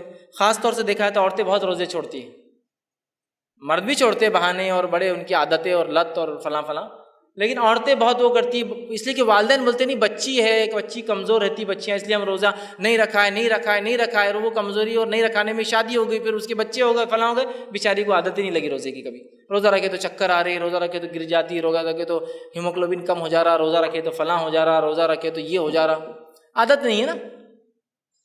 10 سال ہو جاتے انسان بالغ ہوتا ہے، روزہ رکھنا ہے تو آپ پہلے سے ٹریننگ دیجیے نا۔ عمر بن خطاب رضی اللہ عنہ کو دیکھا گیا، چھوٹے چھوٹے ان کے بچے تھے، آپ نے روزہ رکھوایا۔ کسی نے کہا امیر المومنین آپ کے بچے چھوٹے، روزہ کیوں رکھوایا؟ کہا عادت ڈالنے کے لیے۔ ظاہر سی بات 10 سال میں نماز فرض ہے تو روزہ بھی ہے، تو اچانک اب 10ویں سال کا بچہ پورے 30 روزے رکھیں گا، ٹریننگ دینا پڑیں گی نا۔ 5-6 سال کا تو 2-4 رکھا، 7 سال کا تو 10 رکھا، 8 سال کا ہوا تو 10-15 رکھا، 9 سال کا ہوا تو سمجھو 20 رکھا، 10 سال میں آیا تو ظاہر سی بات اب 30 رکھنے کی طاقت آ گئی، اس لیے کہ ٹرینڈ ہو چکا ہے اتنے مہینوں میں۔ بہرحال یہ کرنے کی ضرورت ہے، رمضان کے روزے رکھنا۔ اسی طرح 23واں عمل جسے کرنے سے جو ہے اللہ سبحانہ تعالیٰ پچھلے گناہوں کو معاف کر دیتا ہے، وہ 23واں عمل یہ ہے کہ جو شخص رمضان کے رات میں قیام کرے، نماز پڑھے، اس لیے کہ آپ نے فرمایا اور کہا، بخاری کی روایت ہے، جس شخص نے رمضان کی راتوں میں قیام کیا ایمان اور اس حالت میں کہ اللہ سے ثواب طلب کرنے کی نیت سے، اس کے پچھلے سارے گناہ معاف ہو جاتے ہیں۔ اس میں کہا من صام رمضان ایمانا واحتسابا، جس نے رمضان کے روزے رکھے ایمان اور احتساب اس نیت سے کہ اجر دے تو اس کے پچھلے گناہ۔ یہاں کا من قام رمضان، جس نے رمضان میں قیام کیا نماز اور اس نیت سے کہ اللہ اجر دیں گا، اس کے پچھلے گناہ معاف۔ تو رمضان کے قیام کو معمولی نہ سمجھے، کوشش کرے کہ ہم رمضان میں خوب سے خوب قیام کریں، زیادہ سے زیادہ کریں، تاکہ ہم اس اجر اور ثواب کے مستحق ہوں کہ پچھلے سارے گناہ معاف ہو جائیں۔ اسی طرح جو ہے 24واں وہ پوائنٹ جس کے تعلق سے آتا ہے کہ جو شخص رمضان سے وہ بھی متعلق ہے جو عمل کرنے سے گناہ معاف ہوتے ہیں، لیلۃ القدر میں قیام کرنا۔ رمضان میں تو ہے، لیلۃ القدر کا بھی آتا ہے۔ بخاری کی روایت آپ نے فرمایا اور کہا، جس شخص نے ایمان اور ثواب کی نیت سے شب قدر میں قیام کیا، اس کے پچھلے گناہ معاف کر دیے جاتے ہیں۔ اب لیلۃ القدر یہ کوئی ایک رات نہیں ہے، جیسا کہ ہوتا ہے آج عموماً جو آج 27 ہے اور ہمارے پاس یہ رائج ہے ہندوستان میں کہ 27 کو لیلۃ القدر سمجھتے نہیں۔ لیلۃ القدر جو ہے آخری عشرے کی 5 طاق راتوں میں سے کوئی ایک رات ہے، یاد رکھیے، جو کہ 21 رمضان جو جا چکا ہے وہ بھی ہو سکتی تھی، 23 رمضان جو کہ وہ بھی گزر چکا ہے وہ بھی ہو سکتی تھی، 25 رمضان جو وہ بھی گزر چکا وہ بھی ہو سکتا تھا، آج 27 ہے یہ بھی ہو سکتا ہے، اور آنے والی 29 بھی ہو سکتی ہے۔ لیکن افسوس کی بات ہے ہم لوگ صرف ایک رات مناتے۔ کیوں؟ نہیں 5 راتیں جاگنا نہیں ہوتا، بہت مشکل ہوتی، جاب کا مسئلہ، آخری عشرے میں تو دھندا ہوتا، بزنس ہوتا، چھوڑ کے جا سکتے، فلاں ہیں۔ یہ لوگ جو جاگ نہیں سکتے، بزنس نہیں چھوڑ سکتے، نوکری نہیں چھوڑ سکتے، ان سے کبھی سوال ہو کہ آپ کی بہن کی بھائی کی شادی کتنے راتیں جاگے؟ تو میری بہن کی شادی کا کیا پوچھ رہے ہیں، 15 راتیں جاگ کے نکالا میں۔ اچھا ماشاء اللہ۔ آپ بیمار ہوئے تو کتنی راتیں؟ ارے بیمار ہو گئے امی ہمارے ابا تو 10 راتیں 20 راتیں ہم جا کے نکالے۔ بچے کی پیدائش کے اندر میری کئی راتوں کی نیند نہیں ہوئی، تو یہ سب برداشت ہوتا ہے، لیکن دین کے لیے 5 راتیں جاگنے کو تیار نہیں، دنیا کے لیے، تکلیف کے لیے، مصیبت کے لیے، شادی کے لیے، بیاہ کے لیے، بلکہ شادی بیاہ میں تو جگہ بول کے ایک سسٹم ہی جو ہوتا ہے راتوں میں جاگنے کا۔ اور پھر ایک نتیجہ یہ بھی کہ ڈپلیکیٹس نائٹس اتنے منا لیتے ہیں کہ ریئل نائٹ جب آتی ہے تو چھوڑ دیتے ہیں اس کو۔ اور اگر شب قدر کو پانا ہے اور اگر اس کو پانے کے لیے بھی کوشش کر رہے ہیں تو 5 راتوں میں سے ایک ہے، اور اس میں پھر 5 میں سے بھی کیا کرتی معلوم ہم نے؟ ایک رات کو خاص الگ کر دی، بولے وہ 27 کی 6 وہ، اور وہ بھی کیسے منا رہے ہیں؟ اس کے منانے کا بھی ڈھنگ بہرحال ایک سے ایک انداز لوگوں نے اپنائے ہوئے ہیں، اس لیے کہ بہت سے لوگوں کے تو شاید اب تک بھی نمبر نہیں لگے ہوں گے توا اسپاٹ پر، اب نمبر آئیں گا ان کا، عشاء کے بعد سے لائن میں کھڑے ہوں گے، کباب کی دکان پر، چکن کی دکان پر، توا اسپاٹ پر، ڈھابے پہ نمبر لگے ہوئے ہوں گے ابھی کہ ابھی مجھے کھانا، تو کیا پھر منانا ہے تو یہ طریقہ ہے اس کا، یہ کرنا ہے اس کے اندر؟ بہرحال یہ سمجھنے کی ضرورت ہے، اس لیے کہ لیلۃ القدر کی عبادت بہت ثواب دیتی ہے، بہت بڑی چیز۔ اور رات کب سے شروع ہوتی ہے لیلۃ القدر؟ یاد ہے کہ رات مغرب سے شروع ہوتی ہے، عشاء کے بعد سے نہیں، مغرب ہو گئی ذکر و اذکار، تلاوت قرآن، اور آپ لگ جائیے، پھر عشاء پڑھی آپ نے، عشاء کے بعد آپ نے تراویح پڑھی، اس کے بعد آپ ہو سکتا ہے رات میں اور نماز نفل پڑھے، قرآن کا اہتمام کرے، یہ سب ذکر و اذکار کرے، کچھ دعائیں خاص جس رات میں کرنا چاہیے سب کرنا ہے۔ لیکن ہم لوگ جو ہے بہت کوتا نظر آتے ہیں، اور اس میں بھی 27 ایک، اور اس کو منانے کا طریقہ بڑا عجیب ہم نے اختیار کیا ہے۔ تو یہ 5 راتوں میں سے کوئی ایک یاد ہے۔ اچھا ایک رات جاگ لیتے اور پوری نشانیاں فٹ بھی کر دیتے، ہاں آج ٹھنڈی تھی، بارش بھی، سب فٹ کر، بھائی میرے جو 5 جاگیں گا اس کو پتہ چلے گا آج کیا کیا ہوا تھا 27 میں، تاکہ 21 میں یہ ہوا تھا نہیں ہوا تھا، 23 میں ہوا تھا نہیں ہوا تھا، ایک رات جاگتے اور برابر ہاں موسم ٹھنڈا تھا، سب بارش ہوئی تھی، سب کر لیتے فٹ نشانیاں۔ 5 جاگو تو ڈفرنس کر کے بتا پاؤں گی کہ کون سی ہو سکتی ہے، ایک کیسی ہو سکتی ہے؟ بہرحال اس کو سمجھنے کی ضرورت ہے۔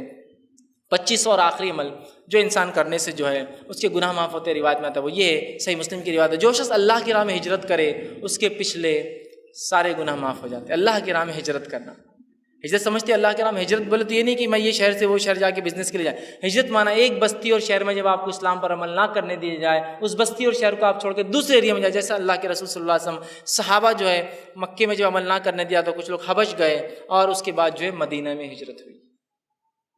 یہ ہجرت دین پر عمل نہ کرنے، جو شخص اللہ کے لیے ہجرت کرے، چونکہ ہجرت بہت تکلیف دہ چیز ہوتی ہے، یاد رکھیے، اپنی زمین، اپنے ملک، اپنے شہر، اپنی بستی، اپنے آبائی مکان کو چھوڑنا کوئی مذاق نہیں ہوتا ہے، یاد رکھیے بہت اجر ہے اس کے اوپر۔ تو وہ کیا، اور آخری پوائنٹ جو 26واں میں نے آپ سے کہا تھا، لیکن وہ ایک ایسا پوائنٹ ہے جو اس شخص کے لیے ہے جو مسلمان نہیں ہے، اس کے لیے ہے وہ شخص کہ اگر وہ بھی یہ کام کرتا ہے تو اس کے پچھلے گناہ معاف ہو جائیں گے۔ وہ صحیح مسلم کی ہی روایت ہے، آپ صلی اللہ علیہ وسلم کے پاس جو ایک صحابی آئے، انہوں نے اسلام قبول کیا، ایمان قبول کیا۔ ایمان قبول کرنے کے بعد کہا اللہ کے رسول صلی اللہ علیہ وسلم اپنے حقیقی رب کو پہچانا اور اس پر ایمان لائے۔ کہ اللہ کے رسول صلی اللہ علیہ وسلم جب میں کفر کی حالت میں تھا 3 بیٹیوں کو دفنایا ہے میں نے ایک کے بعد ایک۔ کیا میرا یہ گناہ معاف ہوگا؟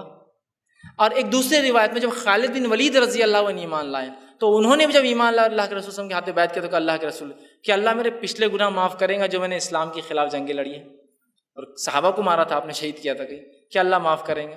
تو اللہ کے رسول صلی اللہ علیہ وسلم نے اس شخص کو، خالد بن ولید کو فرمایا تھا کہ اسلام لانے سے پچھلے سارے گناہ معاف ہو جاتے ہیں۔ اس میں حقوق اللہ بھی ظاہر سی بات ہے ایمان والا نہیں تھا، اور حقوق العباد بھی معاف ہے، چونکہ اس نے 3 بیٹیوں کو دفنائے تھے اس صحابی نے۔ خالد بن ولید نے صحابہ کو شہید کیا تھا، لیکن اس کے بعد یہ معافی ہے۔ تو گویا یہ غیر مسلم کے لیے ہوتا ہے کہ اگر وہ سچے دل سے ایمان لاتا ہے، اپنے رب پر خالص کر لیتا ہے اور اپنے پالن کرتا کو، اپنے بنانے والے کو، اپنے پیدا کرنے والے کو پہچان کر اس کے اوپر آستھا، اس کے اوپر ایمان لاتا ہے، اس کے اوپر فیتھ کرتا ہے، اس پر بلیف لا لیتا ہے، تو اس کے بھی پچھلے سارے گناہ معاف ہو جاتے ہیں، اللہ سب معاف کر دیتا ہے، اور ایک نئی زندگی اس کے اس دن سے چالو ہوتی ہے جس دن اس نے اسلام لے آیا۔ تو بہرحال یہ 26واں لیکن ایک الگ پوائنٹ تھا جو ایک غیر مسلم کے لیے لاگو ہوتا ہے، وہ کیسے اپنی معافی کروائے، کیسے اپنے گناہوں کی زندگی سے نکل کر، اس دلدل سے نکل کر وہ آخرت میں سکسیس کو اٹینڈ کرے، آخرت میں وہ جہنم سے بچ کے جنت کا مستحق ہے۔ وہ یہ ہے کہ وہ خالص دل سے اپنے بنانے والے پر ایمان لائے اور اس کے آخری نبی محمد صلی اللہ علیہ وسلم پر ایمان لائے، تو بہرحال اس کی مغفرت ہے، اس کے بھی سارے گناہ معاف ہو جاتے ہیں۔ تو یہ چند باتیں تھیں جو میں نے مناسب، اور لیکن صرف یہ بات یاد رکھیں، صرف یہی باتیں نہیں جو قرآن حدیث میں جو معاف کرتی ہے، اور بھی بہت ساری آیتیں اور بھی بہت ساری حدیثیں جس میں تذکرے آتے ہیں، یہ عمل سے گناہ معاف ہوتے ہیں، وہ عمل سے گناہ معاف ہوتے ہیں۔ میں نے جو مناسب سمجھی کچھ چن کے آپ کے سامنے رکھنے کی کوشش کی، اور بھی آپ اگر مطالعہ کریں گے تو بہت ساری آیتیں، بہت ساری حدیثیں اور آپ کے سامنے آئیں گی جس میں معافی کے تذکرے آتے ہیں، یہ کرنے سے اتنی معافی، وہ کرنے سے اتنی معافی۔ ہم کو چاہیے کہ ہم دین کا علم حاصل کریں اور جاننے کی کوشش کریں، اس لیے کہ گناہ ہم سب سے ہوتے ہیں، کیسے مٹے گناہ اس کا ہم انتظام پہلے سے کر کے رکھیں، خطائیں سب سے ہوتی ہیں، مجھ سے اور آپ سے، اس کو مٹانے کا طریقہ ہم جاننے کی کوشش کریں۔ میں اسی پر اپنی بات کو ختم کروں گا۔